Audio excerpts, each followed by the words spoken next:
Bismillahirrahmanirrahim. Assalamualaikum warahmatullahi wabarakatuh, anak-anak level 4. Pada kesempatan kali ini kita akan mempelajari muatan IPA tentang tema 2, yaitu tentang selalu berhemat energi pada subtema 1 yang berjudul sumber energi untuk anak kelas 4 tentang manfaat energi matahari. Disimak baik-baik ya.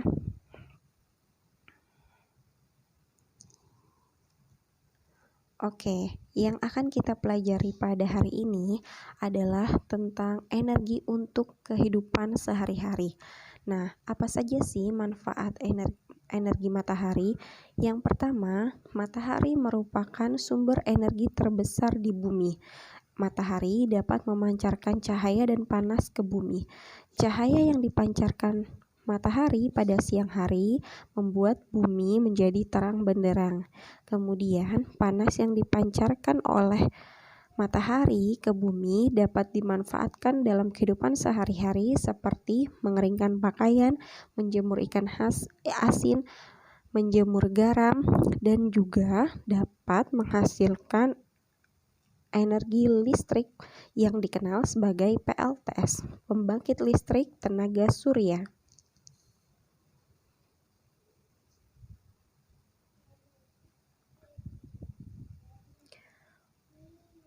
Nah, apa saja peran matahari bagi kehidupan? Matahari sangat berperan bagi kehidupan kita di bumi. Nah, bukan cuma manusia, tapi juga berpengaruh besar dalam kehidupan kita sehari-hari. Contohnya, pergantian siang dan malam yang dikenal dengan rotasi bumi, yaitu seiring perputaran bumi pada porosnya. Kenapa bisa terjadi siang dan malam? Jadi, bagian atau wilayah bumi yang dipancarkan oleh sinar matahari akan membuat keadaan atau di wilayah tersebut menjadi siang, dan bagian yang tidak dipancarkan cahaya oleh matahari akan membuat bagian atau wilayah bumi tersebut menjadi gelap atau malam. Yang kedua adalah terjadinya 4 musim. Seiring dengan kemiringan posisi bumi saat berevolusi. Nah, ini yang disebut dengan revolusi bumi. Terjadinya kemiringan posisi bumi saat revolusi. Matahari dapat menyebabkan 4 musim di belahan bumi bagian utara dan bagian selatan. Nah, yang ketiga, siklus air. Nah, dengan adanya siklus air sehingga terjadi perubahan cuaca. Kenapa bisa terjadi perubahan cuaca? Jadi, perubahan cuaca di sini maksudnya bisa apakah wilayah bumi tersebut menjadi panas atau hujan, karena air yang ada di permukaan bumi akan menguap kemudian naik ke atas menjadi awan, dan awan akan menghasilkan titik-titik hujan yang kita kenal dengan turunnya hujan.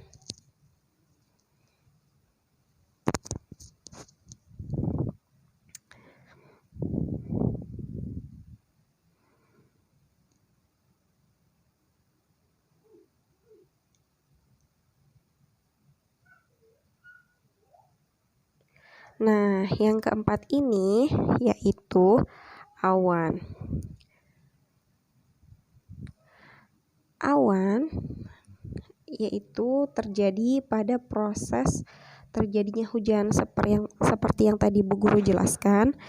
Ini berkaitan juga dengan siklus air di bumi. Jadi, perubahan cuaca seperti mendung dan hujan itu disebabkan oleh matahari. Nah, matahari berperan penting di sini. Karena apa? Jadi, air yang ada di dalam bumi atau di dasar bumi akan menguap dengan bantuan panasnya cahaya matahari. Nah, dari uap tersebut akan membentuk awan sehingga menghasilkan titik hujan.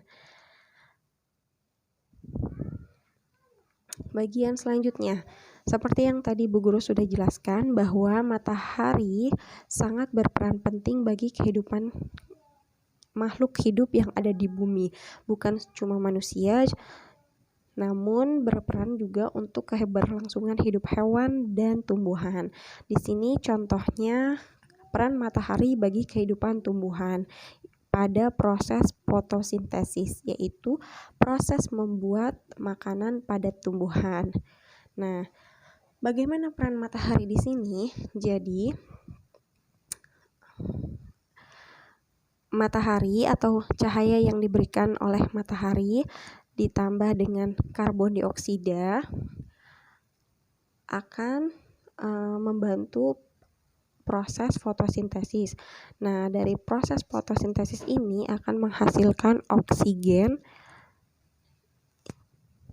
dan air yang berperan penting untuk keberlangsungan hidup makhluk hidup yang ada di bumi. Yang kedua adalah panas matahari berperan untuk membuat garam.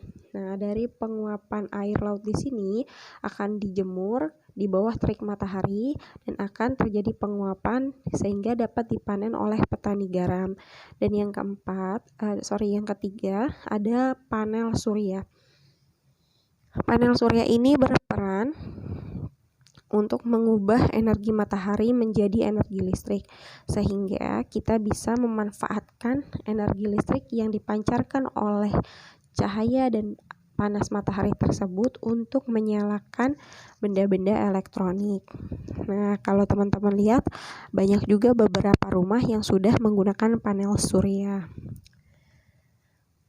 Yang keempat yaitu vitamin D. Di sini ada gambar anak bayi sedang dijemur. Di sini bagaimana peran matahari bagi kehidupan untuk menghasilkan vitamin D?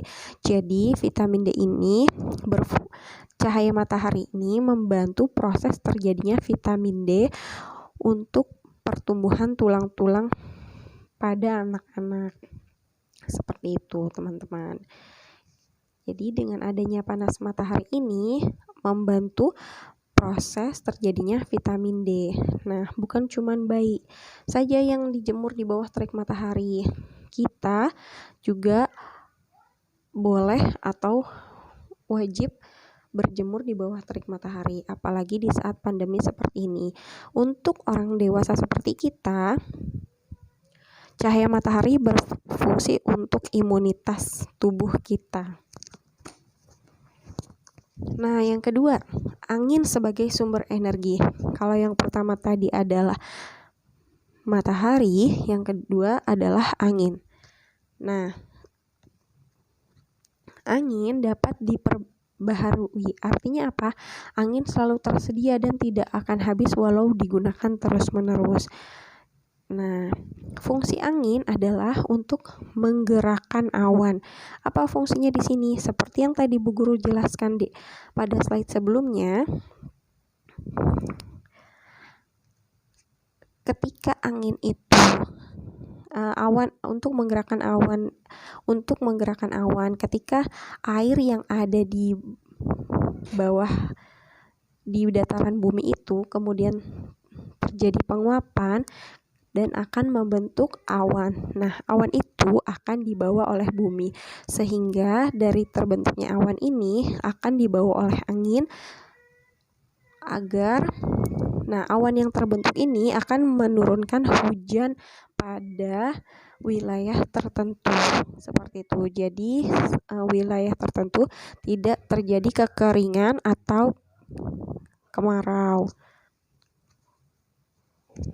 Dan yang ketiga, fungsi angin di sini adalah untuk menggerakkan kincir angin atau yang disebut dengan PLTB, pembangkit listrik tenaga bayu.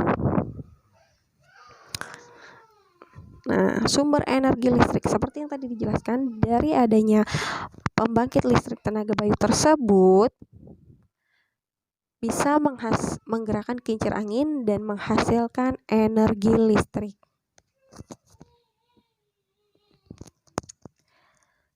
Tuh, jadi dua sumber energi yang dapat diperbaharui seperti yang tadi sudah kita pelajari. Yang pertama adalah matahari, yang kedua adalah angin. Sama-sama dapat menghasilkan energi listrik.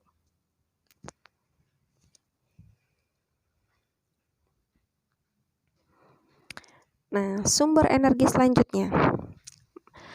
Sumber energi selain matahari, seperti yang sudah Ibu Guru jelaskan, ya dia adalah sumber energi terbesar, sumber energi panas dan cahaya terbesar yang ada di bumi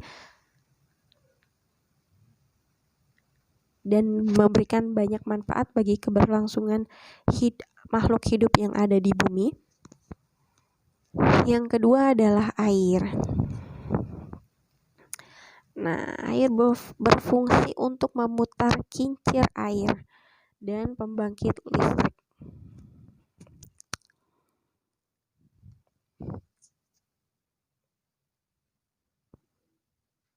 Air juga termasuk sumber energi yang dapat diperbaharui karena dia tidak akan habis walaupun dipakai terus-menerus.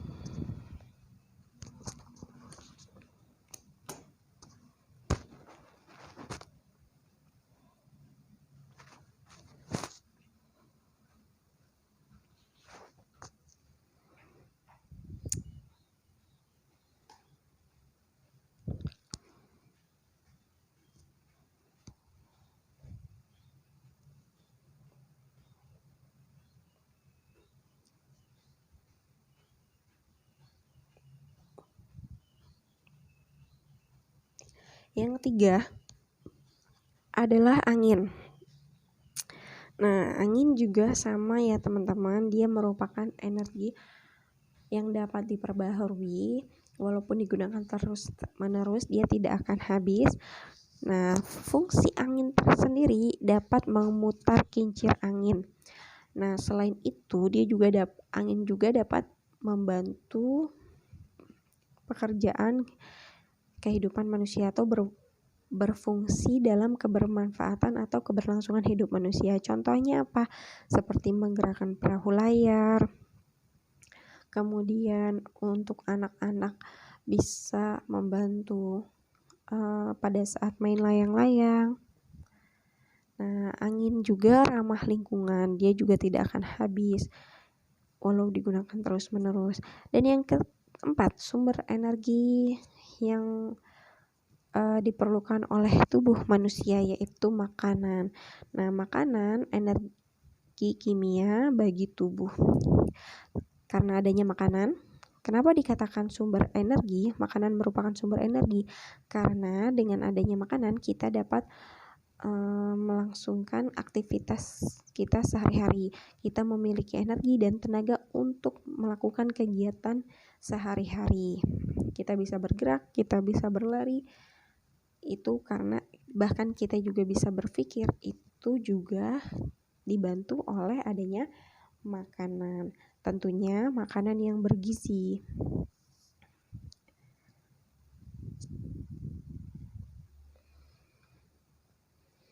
Oke, selanjutnya sumber energi selanjutnya yaitu ada panas bumi.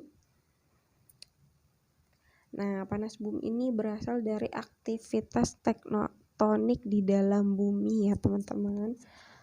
Tuh.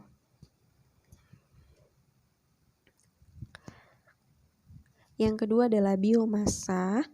Apa itu biomasa? Biomasa yaitu sumber energi yang berasal dari organisme hidup atau yang belum lama mati.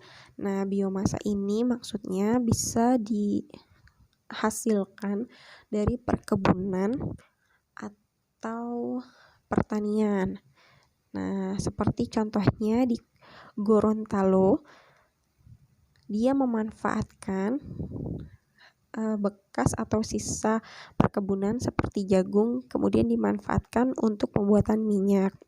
Yang ketiga adalah bahan bakar fosil.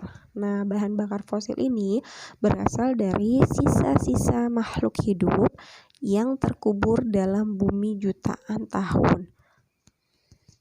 Nah, kalau bahan bakar fosil ini seperti pada gambar ya teman-teman, di sini